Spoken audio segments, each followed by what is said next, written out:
Have you ever just stared at a chessboard and your mind is just swimming in a million different possibilities, and you feel completely lost?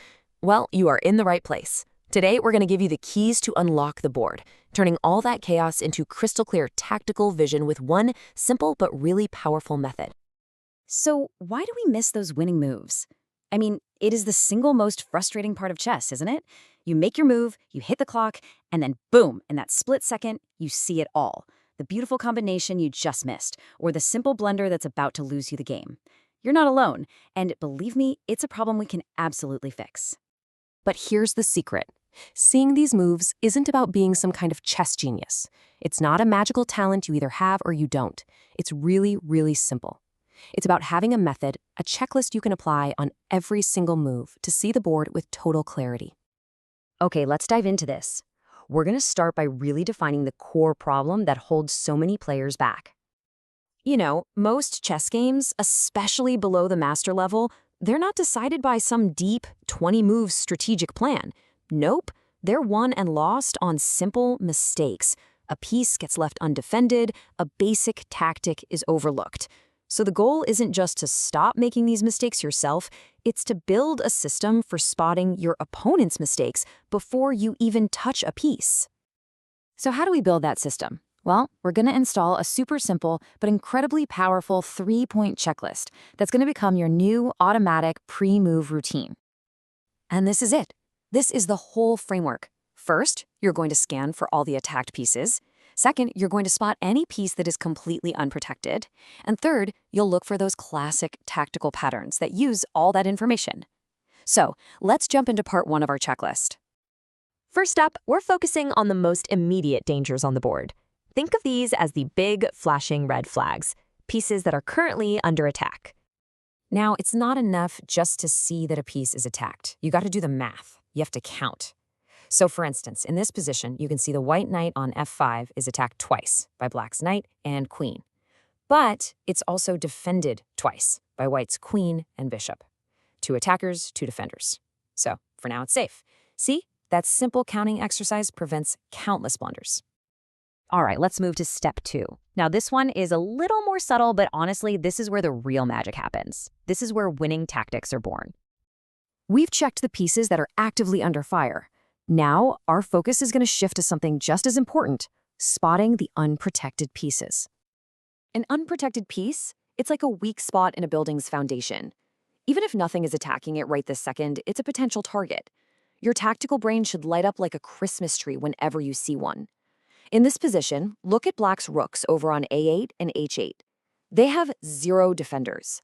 They are just vulnerable, waiting for an attack to be created against them. And this isn't just a beginner tip, by the way. This is fundamental at the highest levels. Here, the legendary Grandmaster Judith Polgar saw an unprotected black knight way over on a6. She then built her entire winning combination around exploiting that one single subtle weakness. Okay, now we get to the fun part. How to weaponize this information. Once you've identified the attacked and unprotected pieces, you can start hunting for ways to exploit them with classic winning patterns. This final step is where it all comes together. You're not just passively looking at the board anymore. You are actively hunting for winning ideas based on the weaknesses you found. We're going to focus on 3 classics: the skewer, the pin, and the discovered attack. First up is the skewer. Now, a lot of classic chess terms come from French, and this is a great one, enfilade. Think of it like a reverse pin. You attack a valuable piece, it's forced to move out of the way, and then you capture something that was hiding behind it. Just look at this. Both of black's rooks are on the same diagonal, and remember step 2? They're unprotected. The white bishop slides to d7, attacking the rook on f5. That rook has to move, and when it does, the bishop just gobbles up the other rook on a8. It's a beautiful, simple, and deadly tactic, built entirely on spotting those unprotected pieces. Next up, we have one of the most common tactical ideas in all of chess, the pin, or clouage. This is when you attack a piece, but it can't move away because a more valuable piece, usually the king or queen, is sitting right behind it. The piece is basically paralyzed, pinned to the spot. Here's a perfect example. That black bishop on d8 is firing all the way across the board at the white knight on g5, but right behind that knight is the white king. That knight is absolutely pinned. It's completely stuck, it can't move, and it's just become a major weakness for white. And finally, let's look at the discovered attack.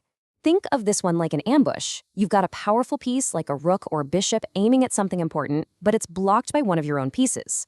When you move that blocking piece, you unleash the hidden attack, and you often create two threats at the exact same time. And here's Polgar again, this time against a world champion, Vishy Anand. White's rook on d2 is aiming at black's rook on d5, but her own knight on d4 is in the way. By moving that knight, Polgar not only creates a threat with the knight, but she discovers a powerful second attack from her rook. It just completely overwhelms the defense. So, how do we make this a habit?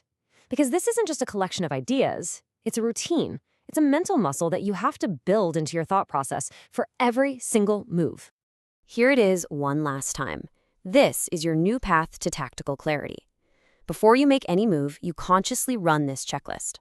1. What's attacked? 2. What's unprotected? And 3. Based on that information, are there any pins, skewers, or discovered attacks available? I want to leave you with this fantastic piece of advice. It says, you have the right not to take a piece, but you must see that you can take it. This is all about awareness. Your job isn't to capture everything you can, your job is to see everything you can. And this method, this gives you the power of that awareness. So the real question is, what are you going to see now that you couldn't see before? In your very next game, I want you to put this 3-step method to the test. What hidden tactic, what quiet weakness, what winning move will it help you uncover? Now go out there and find them.